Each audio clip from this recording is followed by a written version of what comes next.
श्री स्वामी समर्थ सर्वांना स्वागत आहे तुमचं आजच्या व्हिडिओमध्ये। अनंत कोटी ब्रह्मांड नायक राजाधिराज योगीराज श्री स्वामी समर्थ महाराजांना वंदन करून आपण आजच्या व्हिडिओला सुरुवात करणार आहोत। तर मागच्या व्हिडिओमध्ये आपण बघितलं होतं की आपल्या आयुष्यामध्ये गुरु ग्रह मजबूत करण्यासाठी काही उपाय। तर आजही मी आपल्यासाठी असाच काही एक उपाय घेऊन आले आहे की जे मोरपीस असतात। मोरपीस हे प्रत्येकाच्या घरी असतात आणि घरी नसले तर बाहेर कुठेही सहज मिळतात। तर जे मोरपीस आहे ते वापरून आपण आपल्या आयुष्यामध्ये सुख समृद्धी आणि भरभराट कशी मिळवू शकतो। मी मागच्या व्हिडिओमध्ये सांगितलं होतं की जे मी उपाय सांगते ते प्रत्येक उपाय केलेच पाहिजे असं नाही, परंतु ज्यातले जे तुम्हाला आवश्यक आहे, ज्या अडचणी तुमच्या आयुष्यामध्ये आहे त्या अडचणी दूर करण्यासाठी तुम्ही हे उपाय करत चला। तर असेच आजच्या व्हिडिओमध्ये आहे की मोरपिसाचा वापर करून आपण आपल्या घरातील वादविवाद, भांडणं, कर्ज, आपला व्यवसाय न चालणे, व्यापार न चालणे या सर्व अडचणी आपण मोरपिसाचा वापर करून दूर करू शकतो। अनेक अडचणींवर उपाय म्हणजे मोरपंख, इंद्रदेवाचे आसन म्हणजे मोरपंख, सर्व देवांची लेखणी म्हणजे मोरपंख आणि कृष्णदेवाचं मुकुट म्हणजे मोरपंख। असं माझ्या वाचण्यात आलं आहे की भगवान कृष्णाच्या कुंडलीमध्ये कालसर्प योग होता, म्हणून यशोदा मातेने त्यांच्या मुकुटामध्ये मोरपीस ठेवला होता आणि त्याने त्यांचा काल्पसर्प दोष जो आहे तो नाहीसा झाला। मग असं हे मोरपंख आपण आपल्या आयुष्यामध्ये जर वापरलं तर नक्कीच आपल्याला सुख समाधान मिळेल। तर काय करायचं आहे, आपल्या घरामध्ये जर लहान बाळ असेल आणि ते खूप किरकिर करत असेल, खूप रडत असेल, तर त्या बाळाला काय करायचं आहे तर मोरपिसाने हवा घालायची आहे। मोरपिसाने जर त्या बाळाला हवा घातली तर नक्कीच तुम्हाला त्या बाळाला फरक पडतो।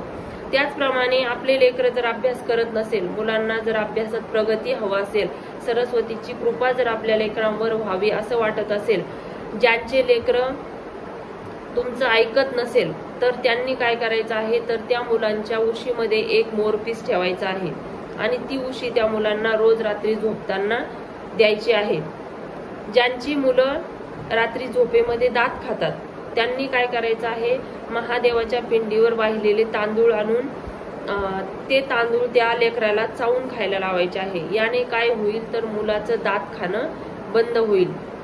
त्याचप्रमाणे ज्या पती पत्नीमध्ये भांडणं होतात, वाद होतात, त्यांनी काय करायचं आहे, बेडरूम मध्ये आपला जो पलंग असतो तर आपल्या उशाला 2 मोरपीस क्रॉस मध्ये लावायचे आहे, म्हणजे आपल्या उशाला डोक्याच्या एक्झॅक्ट मधोमध ते मोरपीस आले पाहिजे।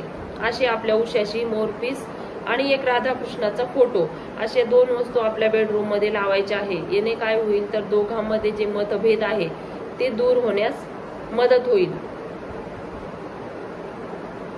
मुलांना जर अभ्यासामध्ये प्रगती हवी असेल तर काय करायचं आहे, ज्या टेबलवर बसून किंवा ज्या रूम मध्ये बसून मुलं अभ्यास करतात त्या रूम मध्ये फ्लॉवर पॉट मध्ये काही मोरपीस लावायचे आहे आणि मुलांच्या पुस्तकामध्ये सुद्धा एक छोटासा मोरपीस ठेवायचा आहे। मोरपीस म्हणजे आपली सरस्वती मातेचं वाहन मोर आहे आणि सरस्वती मातेला मोरपीस अत्यंत प्रिय आहे, म्हणून मुलांच्या प्रगतीसाठी हा मोरपीस खूप महत्वाचा आहे।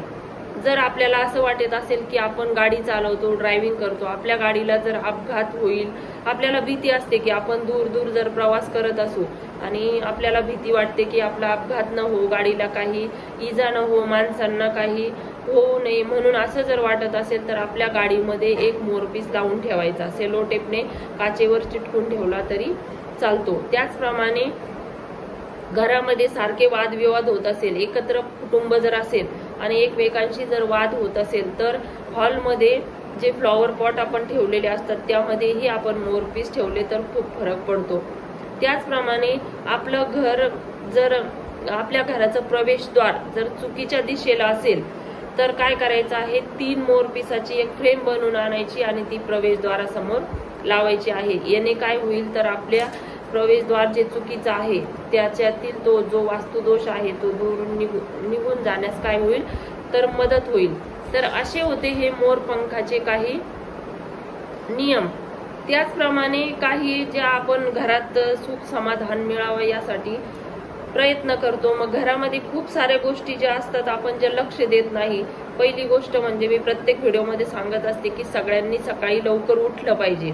सूर्योदयापूर्वी उठणं आवश्यक आहे. भलेही तुम्हाला काम असो किंवा नसो, उगवत्या सूर्याचं दर्शन घेणं खूप चांगलं असतं. म्हणून सगळ्यांनी लवकर उठलं पाहिजे. बघा तुम्ही आयुष्यामध्ये ज्या व्यक्ती खूप सक्सेस झाल्या त्या सकाळी लवकर उठतात आणि रात्री लवकर झोपतात. त्याचप्रमाणे आपल्या ज्या पर्स आहेत, जे माणसांचे वॉलेट आहेत, ते खूप फाटलेले नसू नये. खराब झाले तर ते टाकून नवीन घ्यावे. त्याने काय होतं तर आपल्याकडे जो पैसा आहे तो टिकत नाही. किंवा मग आपल्या पर्समध्ये एखादी कवडी, चांदीचं नाणं या गोष्टी ठेवायच्या आहे. त्याचप्रमाणे मंगळवारच्या दिवशी दाढी करू नये, आपणही पार्लरमध्ये जाऊ नये. या सर्व ज्या नियम आहेत हे पाळले गेले पाहिजे. घरामध्ये जुन्या अडगळीच्या वस्तू ठेवू नये, इलेक्ट्रॉनिक खराब झालेल्या वस्तू ठेवू नये, भंगार ठेवू नये. या सर्व वस्तू वेळच्या वेळी बाहेर काढत चला. आता मला एका ताईंची कमेंट होती की आम्ही जेव्हा देवासमोर दिवा लावला त्या दिव्यामध्ये फूल बनतं. तर आपली नित्यपूजा जी आहे ती मनातून भक्ती करताना, भक्ती जी करतो आपण ती जर आपण मनोभावे केली तर बऱ्याच जणांचा असा अनुभव आहे की दिव्यामध्ये फूल बनतं. हा एक शुभ संकेत आहे आणि दैवी संकेत आहे. म्हणून फूल बनणं आपली भक्ती देवापर्यंत पोहोचणं असंही मानलं जातं. म्हणून काय होतात की त्या दिव्यामध्ये 5 तत्व जेव्हा बॅलन्स होतात, 5 तत्वांचं जेव्हा तिथं एकत्र बॅलन्स होतं तेव्हा त्या दिव्यामध्ये फूल बनत असतं. आणि अग्निदेवता न जाणतेपणे आपल्याला प्रसन्न असल्यावर ते फूल बनतं. म्हणून काय होतं, आपण केलेल्या सेवेची जी ऊर्जा आहे ती भगवंतापर्यंत पोहोचत असते. म्हणून आपल्या दिव्यामध्ये फूल तयार होत असतं. तर दिव्यामध्ये फूल तयार होणं याबद्दल मी थोडंसंच वाचलेलं आहे. त्यामुळे या व्हिडिओमध्ये मी तुम्हाला सांगण्याचा प्रयत्न केला. अजून जर माझ्या समोर जर काही या दिव्याच्या फुलाबद्दल वाचण्यात आलं तर नक्की ती माहिती मी तुम्हाला शेअर करेन. या सर्व टिप्स ज्या आहेत त्या नक्की तुम्ही करून बघा आणि आपल्या आयुष्यामध्ये जर अडचणी असेल तर दूर करत चला. कारण काय आहे की आपण जोपर्यंत आपण स्वतः सुखी, समाधानी आणि आनंदी नाही तोपर्यंत आपल्याजवळ कितीही पैसा असला, कितीही श्रीमंती असली तर त्याचा काहीही उपयोग नाही. म्हणून सतत प्रयत्न करा की आपल्या स्वतःच्या चेहऱ्यावर एक वेगळाच आनंद असला पाहिजे, एक वेगळेच उत्साह असला पाहिजे. तर सर्वांना माझा व्हिडिओ कसा वाटला किंवा मग त्यामध्ये काही बदल करावेशी वाटत असेल तर नक्की कमेंट बॉक्समध्ये कळवा. सर्वांना श्री स्वामी समर्थ.